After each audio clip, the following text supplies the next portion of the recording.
Bonjour à vous les lions, bienvenue pour votre guidance pour ce mois de décembre 2021.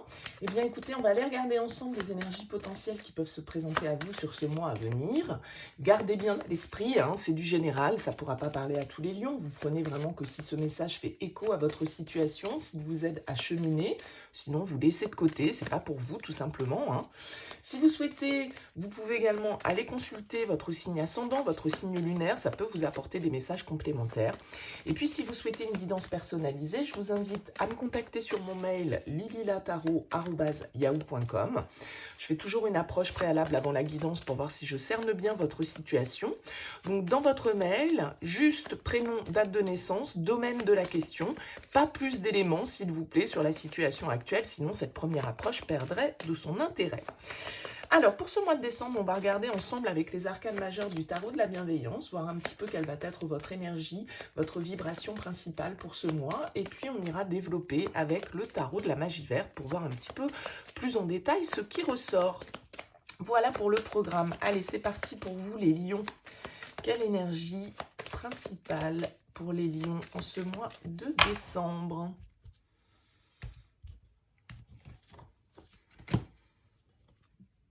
Eh bien, nous avons l'énergie du pendu pour ce mois de décembre. La carte numéro 12, l'arcane majeur numéro 12. Écoutez, pour ce 12e mois de l'année. Non, l'arcane majeur du pendu, elle va nous expliquer qu'il y a peut-être une situation dans laquelle vous vous sentez un petit peu bloqué, dans laquelle vous avez besoin de prendre du recul, vous avez besoin de réfléchir. Le pendu, il nous invite à avoir une nouvelle vision des choses, à lâcher prise peut-être sur une situation ou sur une direction que l'on s'était fixée et qui se retrouve peut-être un peu bloquée par des circonstances que vous ne pouvez pas maîtriser ou sur lesquelles vous n'avez pas forcément de pouvoir. Le pendu, il va nous indiquer qu'à un moment donné, eh bien, le recul est nécessaire, la réflexion est nécessaire avant l'action et qu'en tout cas, peut-être que tout n'est pas entre vos mains. Vous pouvez vous sentir un peu pieds et poings liés avec cette carte du pendu. Vous pouvez vous sentir un peu impuissant, mais le pendu nous invite à changer de vision sur la situation pour pouvoir justement trouver une issue, trouver une solution ou changer de paradigme pour que la situation puisse se débloquer. Donc vous êtes peut-être dans l'attente de quelque chose avec le pendu, où vous pourriez avoir l'impression d'être un petit peu ralenti dans vos mouvements, dans vos actions sur ce mois de décembre. Mais bien évidemment, ça pourrait nous parler aussi de déblocage si vous vous trouvez déjà dans cette situation depuis un petit moment. Alors on va voir avec le tirage du tarot de la magie verte ce qui ressort un petit peu pour vous. Allez les lions. Roi d'épée en dos de deck. Écoutez, il y a peut-être des décisions à prendre. Vous êtes peut-être aussi ralenti ou bloqué par rapport à certaines décisions de justice, certains papiers administratifs, certaines autorisations que vous attendez. Parce que le roi d'épée, il symbolise quand même un petit peu le juge dans le tarot, celui qui est assermenté, celui qui... Ça peut être un avocat, un notaire, vous voyez, quelqu'un qui représente une certaine forme d'autorité, mais ça peut être votre énergie aussi à vous, qui devez rester droit, qui devez rester bien campé sur vos positions, garder votre sang-froid par rapport à une situation là qui peut être un petit peu ralentie. Alors, on va voir avec quelles énergies vous abordez ce mois de décembre. Elle était ici. Nous avons la 9 d'épée,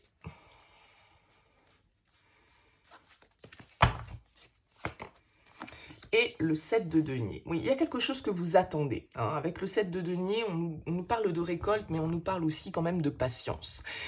Peut-être que, vous voyez, quand j'ai voulu sortir la première carte, en fait, il y a le 10 de denier qui est ressorti. Peut-être que tout ça, c'est en lien à à des histoires d'argent, à des histoires matérielles, financières, un héritage, pourquoi pas, de l'argent que vous attendez, un prêt, bon, peu importe.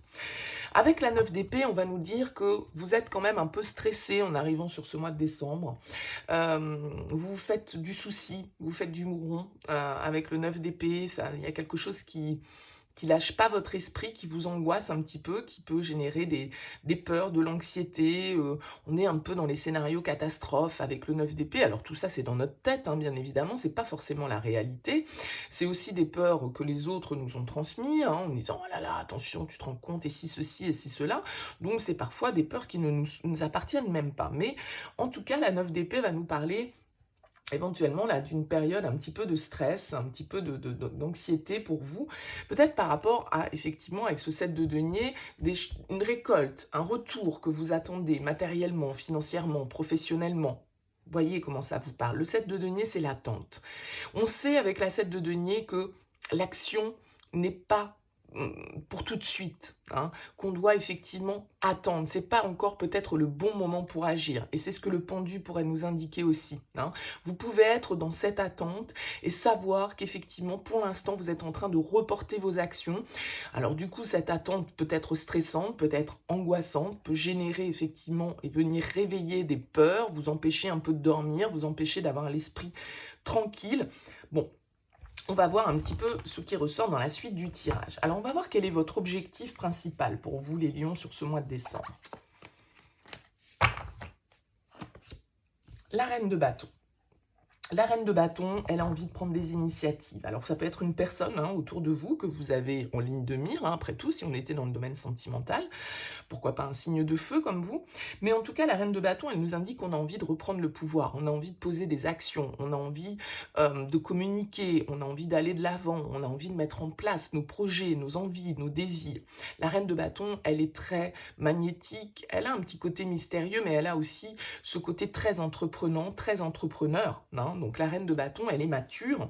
On a un page de bâton ici, donc peut-être que vous avez vraiment un nouveau désir, un nouveau projet, de nouvelles envies que vous souhaitez mettre en place, mais pour l'instant, vous êtes un peu bloqué pour le faire. Pour l'instant, les choses, la vie, ou en tout cas, vous demande de faire preuve un petit peu de patience, de devoir attendre. Ça génère des angoisses, ça vous fait cogiter, mais en tout cas, il y a quelque chose ici que vous souhaitez mener à son terme probablement, hein. Avec le page de bâton, ça peut vraiment être un nouveau projet professionnel, ça peut être un départ, un voyage, ça peut être une nouvelle histoire, hein, d'amour, une passion, quelque chose que vous avez envie de découvrir. Bon, mais peut-être que là, vous êtes un petit peu en stand-by par rapport à cette situation. En tout cas, cette reine de bâton va nous indiquer que, voilà, vous avez envie de faire preuve de pouvoir personnel, parce que la reine de bâton, elle a son pouvoir personnel en main. Elle a envie de séduire, elle a envie de convaincre les gens qui sont autour d'elle, et elle a la capacité de le faire, parce qu'elle a la verve, parce qu'elle a l'énergie, elle a le charisme nécessaire pour pouvoir entraîner avec elle et motiver les gens autour d'elle. Donc, il y a vraiment une envie de prendre des choses en main et peut-être, effectivement, d'aller vers une personne, hein, avec cette reine de bâton. On va voir ce qui va vous aider. L'as de bâton, ouais, il y a des énergies de feu pour vous les lions, c'est bien, il y a de l'action. Ce qui va vous aider, c'est votre énergie, c'est votre tempérament combatif. Ici, la 7 d'épée en dos de deck, elle va nous indiquer que peut-être que vous allez devoir faire preuve de calcul, de stratégie. Peut-être que vous avez affaire à une histoire, là, ici, quel que soit le domaine de votre vie, où, voilà, il y a des choses qu'on ne sait pas, ou qu'on ne dit pas, où on manipule un petit peu les mots, les gens, on doit faire preuve un petit peu de prudence, on doit être un peu méfiant peut-être par rapport à une situation où il y a un peu de fourberie avec le 7 d'épée. Mais ça peut être de la fourberie aussi calculée pour pouvoir arriver à ses fins. En tout cas, avec cet as de bâton en force, il y a une vitalité pour vous qui revient. Si vous vous sentiez avec ce 9 d'épée un petit peu englué, aspiré par des idées négatives, moi j'ai l'impression que ici, il y a justement peut-être une nouvelle vision, hein.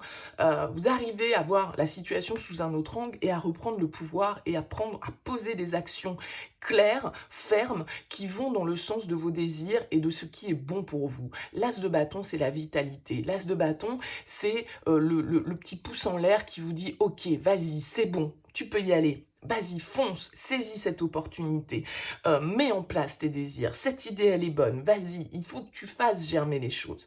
Donc là, il y a un désir en vous, un potentiel à exploiter en vous, et vous avez la maîtrise avec cette reine de bâton pour pouvoir le faire, et donc il peut y avoir effectivement pour vous un changement un petit peu d'optique qui vous sort un peu de cette situation dans laquelle vous pouviez vous sentir englué dans certains scénarios catastrophes comme on l'évoquait tout à l'heure. Allez, on y va pour le challenge pour vous les lions. La 3 d'épée. Ouais, le challenge, ça va être d'accepter quand même, malgré tout, peut-être, la fin de quelque chose, d'accepter qu'il puisse y avoir eu des déceptions, comprendre ce qui vous a blessé, ce qui vous a tourmenté ici, dans cette situation. La 3 d'épée, c'est le cœur blessé, c'est le cœur brisé. C'est une énergie qui va nous parler d'une certaine forme de souffrance mentale, physique peut-être pour certains, d'accord? Et la 3 d'épée nous parle de cette douleur, effectivement. Peut-être qu'il y a eu des disputes, peut-être qu'il y a eu un sentiment de trahison, peut-être qu'il y a eu des accusations, des problèmes de communication, de la jalousie, voilà, il y a des choses comme ça, mais en fait, votre challenge, ça va être de guérir de ça, hein, de vous rendre compte que l'épreuve, justement, là, elle est terminée. Vous avez la capacité, et la vie peut, avec cet as de bâton, vous présenter une nouvelle énergie, une nouvelle idée, un nouveau potentiel que vous pouvez développer, que vous pouvez exploiter, hein. Il va falloir tirer les leçons d'un passé qui a pu être douloureux, peut-être d'une période de déprime un peu pour vous, mais il va falloir reconnaître cette souffrance et la dépasser, même si vous gardez la marque, mais la dépasser. Reine d'épée ici, hein. Donc il y a l'idée d'être en alerte un petit peu par rapport à une blessure passée, et peut-être que vous pourriez avoir peur, justement, ici, de vous engager, parce que vous avez peur d'être à nouveau blessé, hein. Donc, il faut prendre sur soi, il ne faut pas forcément dissimuler la douleur, parce que cette reine d'épée, elle peut avoir tendance à se blinder comme ça, à être froide, et à pas vouloir montrer qu'au fond, elle est en souffrance. Donc là, il va falloir peut-être exprimer les choses, hein, et tout au moins comprendre ce qui vous a fait, ce qui vous a mis en souffrance, ce qui vous a blessé, pour pouvoir le dépasser, hein. Il y a l'idée vraiment de sortir d'une période peut-être de deuil symbolique pour pouvoir accueillir du renouveau. Et ça, avec cet as de bâton, on vous dit que voilà, c'est bon, il y a des opportunités, il y a un potentiel là, que vous pouvez exploiter, et vous avez toute l'expérience et la maturité pour pouvoir le faire. Et c'est peut-être quelque chose que vous attendez depuis longtemps. Au niveau sentimental, les lions, qu'est-ce qu'on a comme énergie? 5 de denier, ok, bon. Au niveau sentimental, ça peut être un petit peu compliqué sur ce mois de décembre. Est-ce que c'est en lien avec une relation? C'est possible. Est-ce que vous vous êtes senti blessé, vous vous êtes senti trahi, vous vous êtes senti pas bien, vous attendez peut-être une personne, ou vous êtes un peu bloqué par rapport à des énergies du passé? C'est possible. La 5 de denier ici, c'est un peu la carte du mendiant, c'est la carte du manque. C'est celui qui a peur d'être jeté, a peur d'être abandonné, ou qui peut se sentir comme ça, que ce soit réel ou que ce soit purement dans votre ressenti et votre imagination. Mais la 5 de denier, elle va nous indiquer que, voilà, on ne se sent pas complet, il nous manque quelque chose. On manque d'amour, on manque d'attention, on manque de tendresse, on manque de reconnaissance, peu importe, mais voyez, il y a ce sentiment qui est là.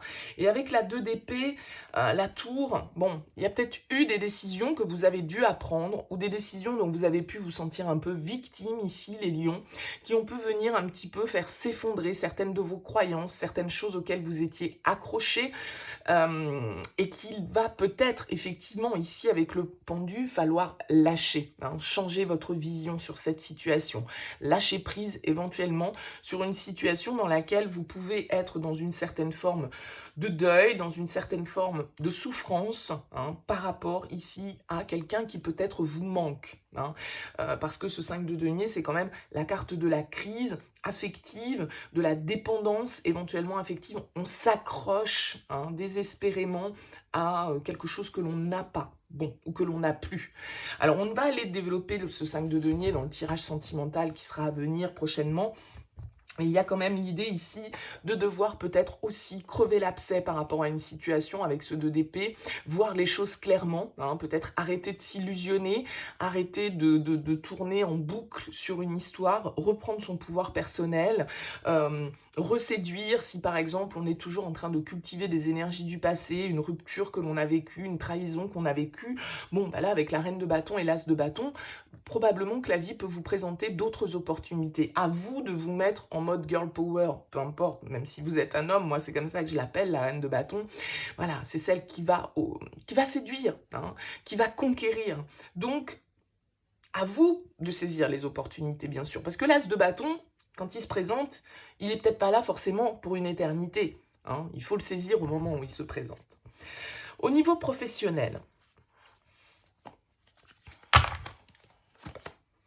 on a la 6 de denier. Bon, au niveau professionnel, les choses ont plutôt l'air d'être équilibrées, hein. La 6 de denier, c'est une carte de partage, c'est une carte de générosité, d'appui, de soutien.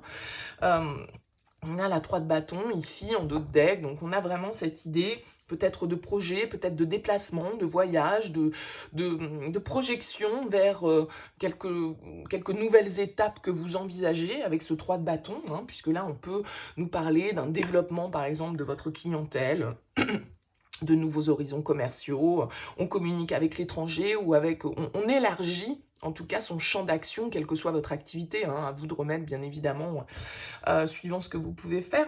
Mais le 6 de denier, il peut nous parler d'une aide, il peut nous parler d'un appui, il peut nous parler d'une prime, d'une augmentation, voilà, de quelque chose qui nous apporte une certaine forme de stabilité et d'équilibre au niveau matériel et financier. En tout cas, ça a l'air plutôt fluide, ça a l'air de bien se passer. Il y a des projets, il y a du développement, il y a de la conquête. Donc, ici, je dirais, il y a une certaine forme de récompense pour vous au niveau professionnel. Donc, c'est plutôt positif. Je pense que ces peurs ici, ces chagrins, ces blessures, ces trahisons, bon, elles sont en lien ici avec ce 5 de denier au niveau personnel, au niveau sentimental pour certains d'entre vous. On va voir au niveau de votre vie intérieure, les lions. La papesse, oui, vous êtes en pleine introspection, en pleine réflexion avec la papesse. Il y a un travail de développement personnel que vous êtes en train de faire. Peut-être que vous essayez d'analyser un petit peu. On a un roi de bâton ici, donc peut vraiment potentiellement y avoir un signe de feu, hein, face à vous, un lion, un bélier, un sagittaire. En tout cas, avec cette papesse, eh bien, il va s'agir de faire une certaine forme de... Oui, d'introspection. La papesse, elle sait, elle étudie, elle essaye de comprendre et elle comprend instinctivement les choses, elle est à l'écoute de ce qui se passe dans son monde intérieur.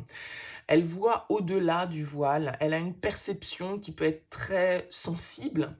Et la papesse, elle a tendance à être un peu dans le silence, à pas forcément beaucoup communiquer. Il y a une part de mystère, hein, dans cette carte qui fait qu'on va peut-être essayer de percer certains secrets, certains schémas un petit peu inconscients qu'on a tendance à répéter, de comprendre un petit peu mieux notre fonctionnement, de se connecter à une part plus intuitive de notre être, hein, et de pouvoir justement obtenir certaines réponses, obtenir certaines compréhensions. Peut-être que vous vous intéressez à de nouveaux domaines, un peu spirituels, de développement personnel, thérapeutique, hein. La papesse, ça peut tout à fait être la thérapeute. Donc, que vous soyez le thérapeute ou que vous soyez celui qui reçoit, il y a un développement qui se fait dans ce domaine-là. C'est d'ailleurs la seule arcane majeure pour l'instant que vous avez, donc ce qui veut dire quand même que sur ce mois de décembre, c'est beaucoup à l'intérieur de vous que les choses vont s'opérer, hein. Il y a l'idée là vraiment de se connecter à la source, de se connecter à cette petite voix intérieure pour comprendre, apprendre sur soi, sur la nature humaine de manière générale. Comment vous orientez sur cette fin décembre ? Bien, l'empereur. Ok, deuxième arcane majeur. Ça veut dire que et la force en dos de deck. Bon, bah vous voyez, elles sortent, mais plutôt en fin de mois. Donc j'ai quand même l'impression que on peut avoir un petit passage à vide, hein. Bon, ça veut pas dire que ça va être tous les jours comme ça pendant... mais on sent qu'il y a des difficultés desquelles vous êtes en train d'émerger sur ce mois de décembre. Avec l'empereur, on va nous parler de décision. On va nous parler de cadre, on va nous parler d'imposer ses idées, de cadrer les choses, de faire preuve d'action, justement, hein, avec cet empereur. Alors, c'est le signe du bélier, hein, je vous disais, il y a beaucoup d'énergie de feu autour de vous, voyez si ça vous parle, et puis là, c'est votre signe, c'est votre carte, la force pour vous, les lions. Donc, il y a de la détermination, il y a une reprise de pouvoir pour moi, les lions, là, sur ce mois de décembre, pour certains d'entre vous, qui vous sentez dans la difficulté, qui vous sentez isolé, qui vous sentez seul, qui vous sentez rejeté. Changez votre vision de choses, reprenez le pouvoir, saisissez les opportunités, les petites chances que la vie va mettre sur votre route pour retrouver une vitalité et vous engager dans cette nouvelle année 2022 de manière beaucoup plus déterminée, beaucoup plus sûre de vous. Parce que l'empereur, il ne se laisse pas il se laisse pas dominer, hein, c'est plutôt lui qui domine. Et avec cette force, il y a du courage, il y a de la détermination, il y a de la volonté, il y a de la vitalité, de l'énergie. On passe vraiment à l'action. Vous sortez d'une sorte de léthargie, pour moi, les lions, là, dans laquelle vous étiez peut-être effectivement en suspens depuis un certain temps. Il y a peut-être un petit coup d'éclair, là, ou un petit coup de chance que la vie va vous proposer et qui va vous réveiller. J'ai un petit peu l'impression de ça. Après une période d'introspection, après, voilà, il y a vraiment une idée de se reconnecter à soi-même et de reprendre le pouvoir. Encore une fois, ici, c'est le girl power. Alors, l'empereur, c'est le power, quoi. Hein, c'est l'énergie masculine du tarot, c'est celui qui prend des actions, c'est celui qui s'affirme, qui a confiance en lui, qui impose ses idées, son point de vue, qui fixe le cadre, qui fixe les règles du jeu, d'accord? Et là, avec cet empereur et cette force, j'ai l'impression vraiment que le lion, justement, voilà, se réveille de son sommeil et rugit, hein, sur la fin de décembre. Donc tant mieux, parce qu'on voit ici que vous avez quelque chose de compliqué à surmonter. Hein, que vous avez une énergie dont vous devez un petit peu effectivement vous débarrasser, comprendre, apprendre, guérir quelque chose ici. Bon, n'hésitez pas, en tout cas, à me faire part de vos commentaires. On ira développer dans les jours qui viennent avec le tirage sentimental, la partie ici avec ce 5 de denier. N'hésitez pas, du coup, à activer la petite cloche, à vous abonner, à liker, à commenter si ce tirage vous a parlé. Merci en tout cas pour votre présence et pour votre écoute. Et puis, je vous dis à très vite.